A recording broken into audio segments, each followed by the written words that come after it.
and asked me to come in, so I followed her, much troubled in my mind. She set me on a richly decorated seat inlaid with silver. There was a footstool also under my feet, and she mixed a mess in a golden goblet for me to drink, but she drugged it, for she meant me mischief. When she had given it me, and I had drunk it without its charming me, she struck me with her wand. "There now," she cried, "be off to the pigsty, and make your lair with the rest of them." But I rushed at her with my sword drawn as though I would kill her, whereon she fell with a loud scream, clasped my knees, and spoke piteously, saying, "Who and whence are you? From what place and people have you come? How can it be that my drugs have no power to charm you? Never yet was any man able to stand so much as a taste of the herb I gave you. You must be spell-proof. Surely you can be none other than the bold hero Ulysses, who Mercury always said would come here some day with his ship while on his way home from Troy. So be it then. Sheathe your sword and let us go to bed, that we may make friends and learn to trust each other." And I answered, "Circe, how can you expect me to be friendly with you when you have just been turning all my men into pigs? And now that you have got me here myself, you mean me mischief when you ask me to go to bed with you, and will unman me and make me fit for nothing. I shall certainly not consent to go to bed with you unless you will first take your solemn oath to plot no further harm against me." So she swore at once as I had told her, and when she had completed her oath then I went to bed with her. Meanwhile her 4 servants, who are her housemaids, set about their work. They are the children of the groves and fountains, and of the holy waters that run down into the sea. One of them spread a fair purple cloth over a seat, and laid a carpet underneath it. Another brought tables of silver up to the seats, and set them with baskets of gold. A third mixed some sweet wine with water in a silver bowl and put golden cups upon the tables, while the fourth brought in water and set it to boil in a large cauldron over a good fire which she had lighted. When the water in the cauldron was boiling, 87.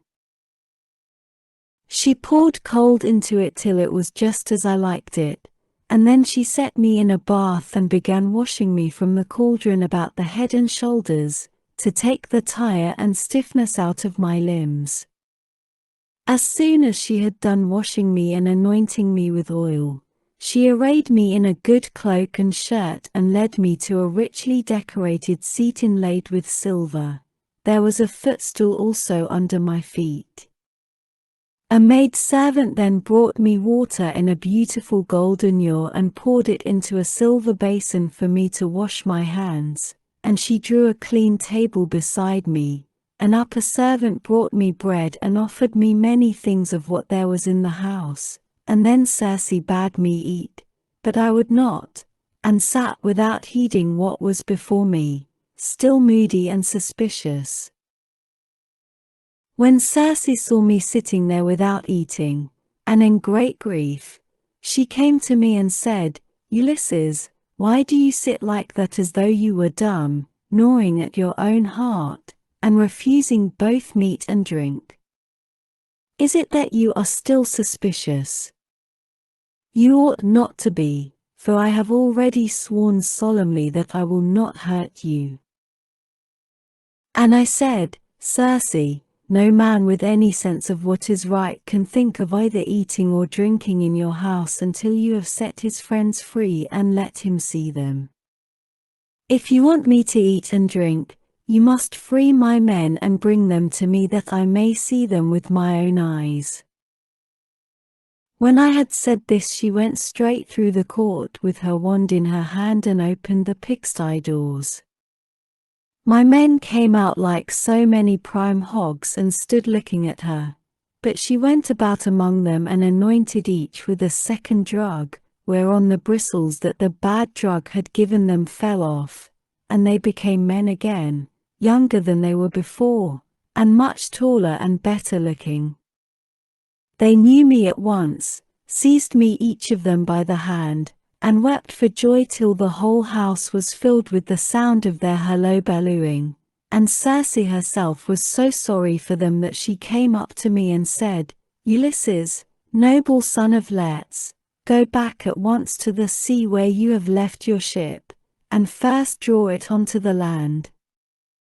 Then, hide all your ship's gear and property in some cave, and come back here with your men." I agreed to this, so I went back to the seashore, and found the men at the ship weeping and wailing most piteously.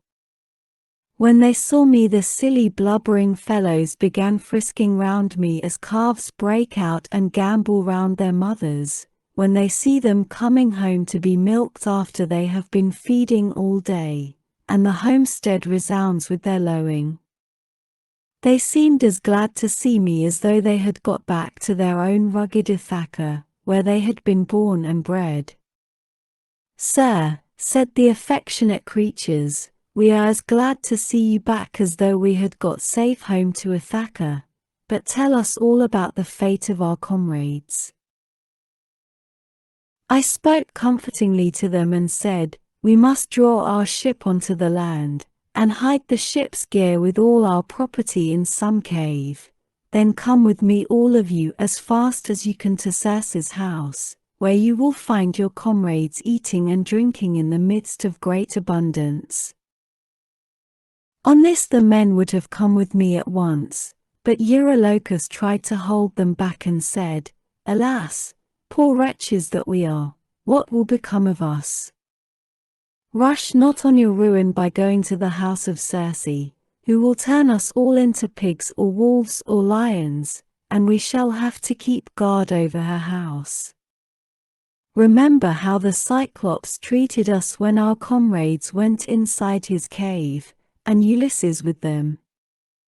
It was all through his sheer folly that those men lost their lives." When I heard him, I was in two minds whether or no to draw the keen blade that hung by my sturdy thigh and cut his head off in spite of his being a near relation of my own.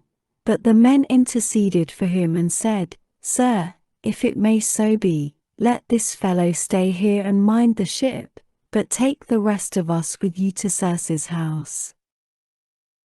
On this we all went inland, and Eurylochus was not left behind after all, but came on too, for he was frightened by the severe reprimand that I had given him. Meanwhile Circe had been seeing that the men who had been left behind were washed and anointed with olive oil.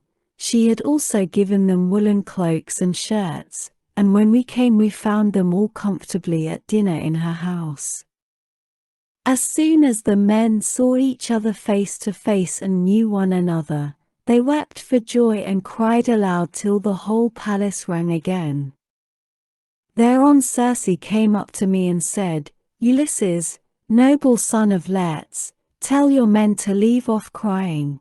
I know how much you have all of you suffered at sea, and how you have fared among cruel savages on the mainland, but that is over now. So stay here, and eat and drink till you are once more as strong and hearty as you were when you left Ithaca, for at present you are weakened both in body and mind. You keep all the time thinking of the hardships you have suffered during your travels, so that you have no more cheerfulness left in you."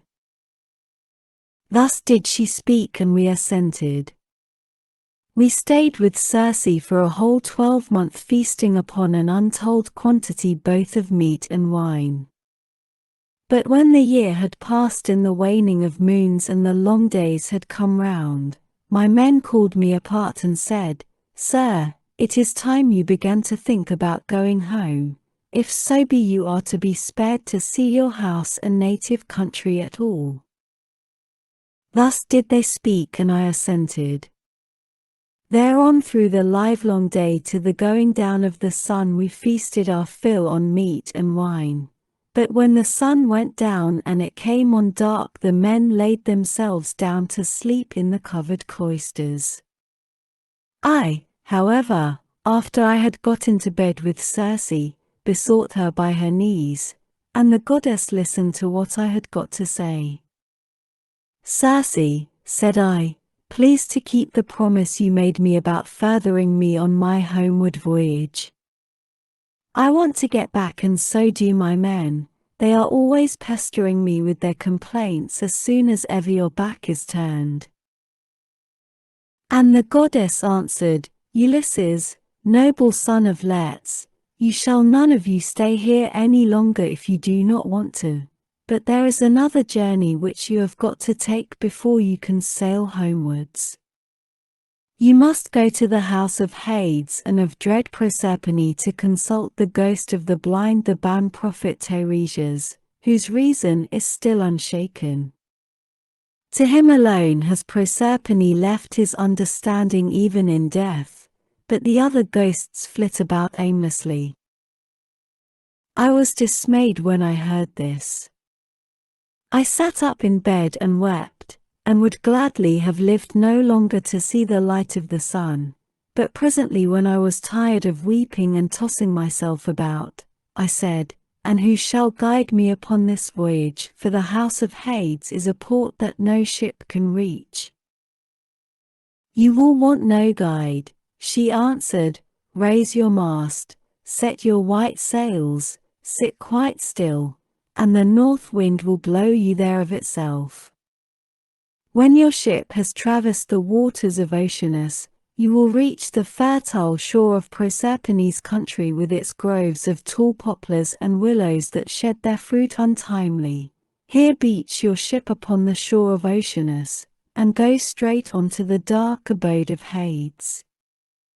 You will find it near the place where the rivers Pyriphlegethon and Cocytus, which is a branch of the river Styx, flow into Acron, and you will see a rock near it, just where the two roaring rivers run into one another. When you have reached this spot, as I now tell you, dig a trench a cubit or so in length, breadth, and depth, and pour into it as a drink offering to all the dead, first, honey mixed with milk, then wine, and in the third place water, sprinkling white barley meal over the whole.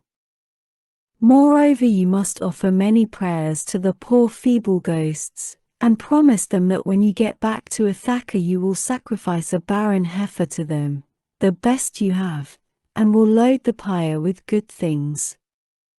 More particularly you must promise that Teiresias shall have a black sheep all to himself, the finest in all your flocks.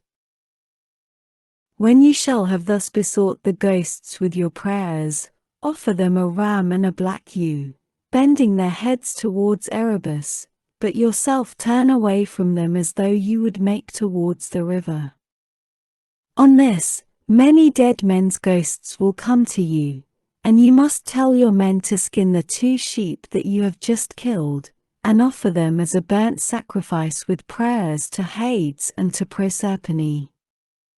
Then draw your sword and sit there, so as to prevent any other poor ghost from coming near the spilt blood before Teiresias shall have answered your questions.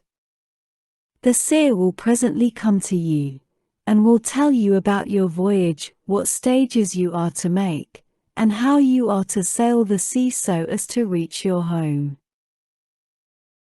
It was daybreak by the time she had done speaking, so she dressed me in my shirt and cloak.